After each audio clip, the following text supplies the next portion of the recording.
Première réaction quand vous entendez ça? Sur le fond, c'est très juste. Et sur la forme? Après, je ne sais pas dans quelles conditions ça a été dit, ni s'il était prévu que ce soit enregistré, je ne sais pas. C'est toujours pareil, quand un président de la République s'exprime devant 300 personnes, on peut se douter que ses propos vont être rendus publics. Oui. Sur le fond, pourquoi c'est juste, Dominique? C'est tout à fait juste, par contre, ce qu'il dit sur le fond. C'est quelque chose d'ailleurs que j'ai observé, on commençait à perdre de vue cette réalité fondamentale. La multitude des gouvernés, là c'est un peu, il va falloir me retenir parce que c'est un peu ma spécialité, donc la question de la foule. La multitude des gouvernés peut exister comme foule ordinaire, sociale, comme on la croise dans la rue, sur les places, etc., et tout à fait pacifique, enthousiaste et heureuse. Elle peut aussi être une foule politique émeutière éventuellement, protestataire. Elle n'a pas d'illégitimité absolument à le faire, mais il y a une supériorité de la norme électorale du peuple sur la foule. Le peuple est un corps politique. Et la foule est forcément mauvaise, c'est ça l'idée? Non, pas du tout. Je dis le contraire. C'est-à-dire que la foule peut être enthousiaste, etc. Mais la foule qui veut politiquement agir doit être en relation avec le souverain qui est le peuple, c'est-à-dire le vote. Et donc elle n'a pas de légitimité politiquement, c'est le sens de la démocratie, c'est ce que vous essayez de nous dire. La démocratie représentative ne se tranche pas du tout dans la rue et elle n'est pas tranchée du tout par des foules, même si ce terme, qui a toujours été péjoratif, peut contenir quelque chose de positif, de non péjoratif. Encore une fois, des foules heureuses, ça existe, des foules festives, ça existe, mais il n'en demeure pas moins que dans le champ politique, dans un régime représentatif, nous avons des représentants, nous participons aux élections, c'est là que nous sommes peuple pour désigner nos représentants, nous sommes peuple aussi pour délibérer entre nous, mais on ne peut pas se considérer comme un organe politique légitime si à travers des émeutes, à travers la violence, à travers la rue, à travers des blocages même, on empêche le fonctionnement des institutions ou de la démocratie électorale. Encore une fois, est-ce que c'est pas toujours le même schéma avec Emmanuel Macron? On voit ce qu'il veut dire, mais est-ce qu'il a raison de le dire comme ça à ce moment? Ça, je ne sais pas très bien, je ne suis pas forcément compétent là-dessus. En fait, nous sommes dans une société où on parle beaucoup, on dit beaucoup de choses, tout le monde dit beaucoup de choses, et puis tout d'un coup on se met à disséquer. Bon, c'est vrai que c'est le président, donc c'est un peu plus, c'est moins étonnant de le disséquer son propos. Mais enfin, depuis quelques années maintenant, la plupart des responsables politiques, pas tous, mais la plupart, ont un langage qui est très relâché, l'outrance est pratiquement constamment au rendez-vous, les excès, les simplifications, les amalgames, enfin malheureusement... Oui, on est dans un contexte très particulier, pardon, Dominique Rénier.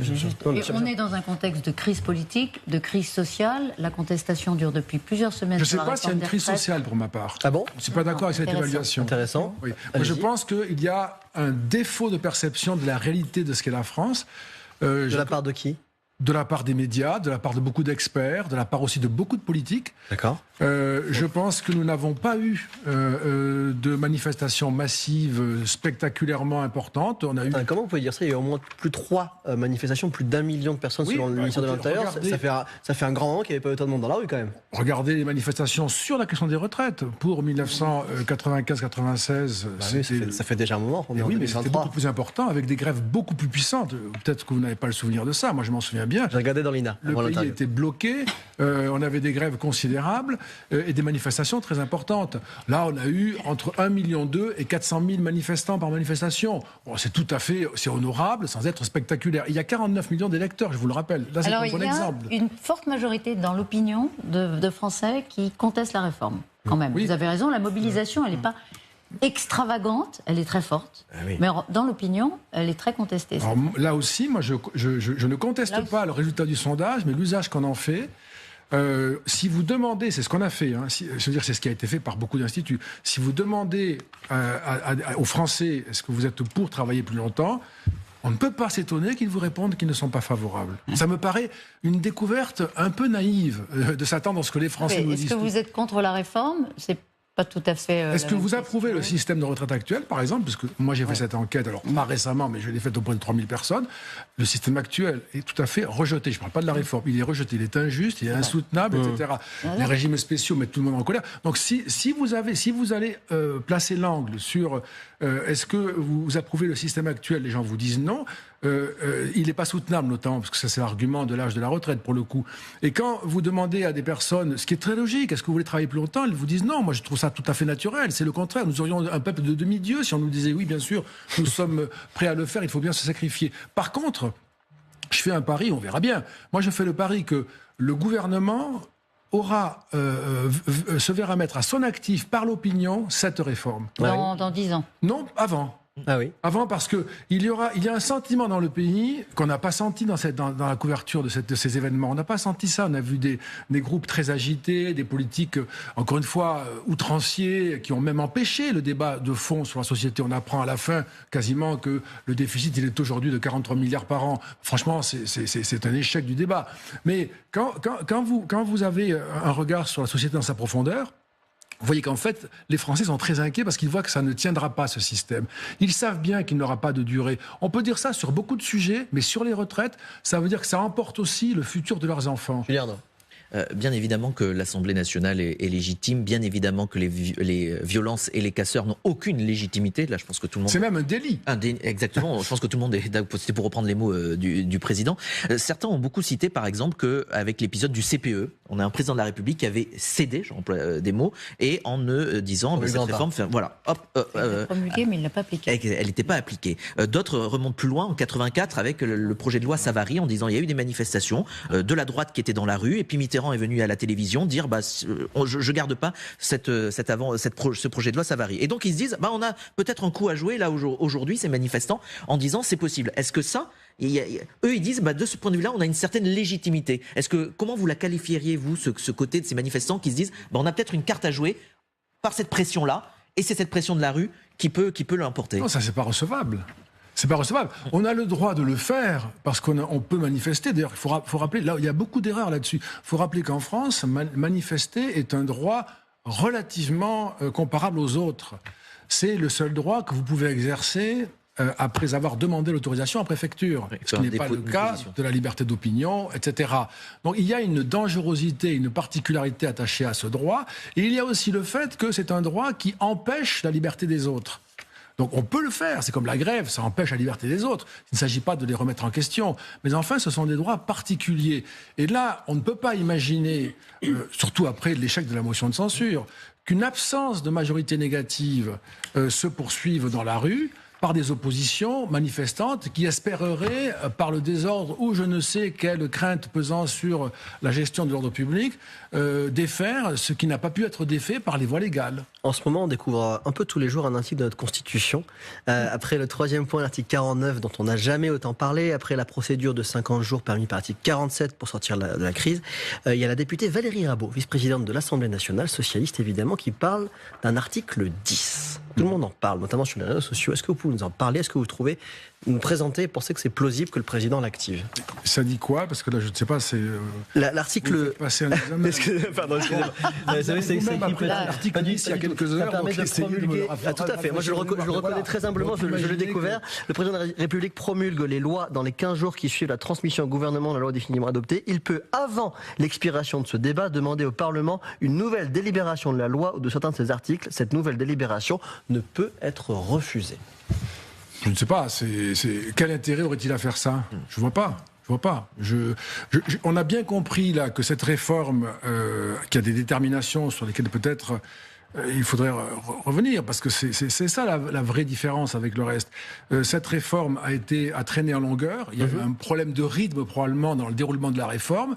On a laissé s'installer des oppositions et même des formes protestataires extérieures au Parlement qui sont devenues pratiquement prédominantes, notamment par le fait de groupes parlementaires pourtant représentés, en particulier la France Insoumise.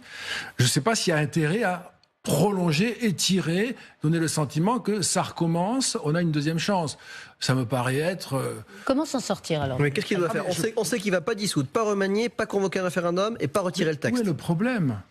Qu'est-ce qu'il peut faire? Qu'est-ce qu'il doit faire? Quel est le problème à ne pas faire ça? Quel est le problème que vous posez? Je ne comprends pas. Tout ce qui s'est passé... Comment apaise-t-il aujourd'hui le climat? On ne peut pas nier quand même qu'il y a un petit peu d'agitation et de contestation et que lui-même, aujourd'hui, concentre une forme de détestation. Je vous assure que je ne comprends pas vos interrogations. Pour vous, il n'y a pas de... Non, tout va bien. C'est excessif. Mais toutes les formes Non, mais c'est sérieux. Toutes les formes que nous avons à notre disposition ont été respectées. Je mets de côté les comportements qui sont illégaux. Toutes les formes ont été respectées. Il n'y a pas eu de motion de censure parce qu'il n'y a pas suffisamment d'opposants pour renverser le gouvernement. Il en manque 9. Il en manque 9. En comptant les députés RN, ça ne vous aura pas échappé, mélangés aux députés LFI, mélangés aux socialistes, aux écologistes, il y a quelques LR. C'est quand même beaucoup de monde qui n'ont rien à faire ensemble pour essayer, sans y parvenir, de faire tomber un gouvernement. Quand ces oppositions, qui ne sont pas une opposition politique, échouent, que faire d'autre sinon qu'on continue... Répondre aux manifestations, répondre aux grèves perlées, répondre à ce désordre dans l'Assemblée nationale qui quand même est une difficulté. Comment le président qui gouverne tous les Français, il est le président de tous les Français, répond à ça. Bien sûr, mais de toute façon, pour le moment, tous les Français ne se sont pas prononcés, hein. Quelques Français sont... Moi, j'insiste là-dessus. 1,5 million de manifestants, 49 millions d'électeurs. On ne peut pas dire... En cumulé, on peut penser qu'il y a plusieurs millions de Français, on ne sait pas combien. Est-ce qu'il peut ignorer ce qui se passe? Alors, en cumulé, si je cumule les Français inscrits, ça fait 150 ou 200 millions. On ne peut pas cumuler comme ça des événements. Je cumule des élections, j'ai d'autant plus d'inscrits. Donc vous nous dites que tout est moins grave qu'on ne le pense. Sinon, vous allez m'expliquer que les minorités manifestantes, en cumulant, depuis 93, sont majoritaires, en fait. Ça ne va pas, ça. Donc, ça ne va pas. C'est moins grave qu'on ne le dit. Non, je pense que c'est très grave, moi. Je pense que c'est très grave parce que la détermination, elle est que nous n'avons plus le choix et que ça n'est pas la fin mais le début d'une série de décisions de ce genre qui ne seront plus acceptées. Et nous avons une contrainte majeure. Il n'y a plus... La vérité, c'est qu'il n'y a plus d'argent. Nous avons un déficit public, je ne parle pas des retraites, hein. Nous avons un déficit de 160 milliards d'euros. Chaque année, on dépense plus de 160 milliards d'euros que ce que nous avons de ressources. On emprunte pour cela. Les taux d'intérêt sont en train de monter. Il est évident que nous allons vers un résultat catastrophique. Il est évident que nous allons devoir prendre des mesures dans les pires conditions avec des Français qui n'ont pas été préparés et qui, sur la question des retraites, où à mon avis ils étaient disposés à l'accepter, je pense qu'ils l'acceptent profondément, eh bien seront un peu plus amers sur une nouvelle réforme importante qu'il faudra bien faire pour réduire la dépense ou pour faire face au déficit. Je crois que nous ouvrons une période. On pourra prononcer des phrases, on ne pourra pas promettre des compensations financières, à mon avis, parce qu'il va falloir les emprunter sinon. Et donc, conséquemment, je termine là-dessus, mais ce n'est pas un mandat qui s'achève. C'est un cycle politique qui s'ouvre, qui va durer, à mon avis, quelques décennies. Merci, professeur Régnier. C'est un plaisir de vous recevoir. Vous êtes directeur général de la Fondation pour l'innovation politique. Voilà, une autre voix sur la réforme des retraites. Merci d'avoir été avec nous.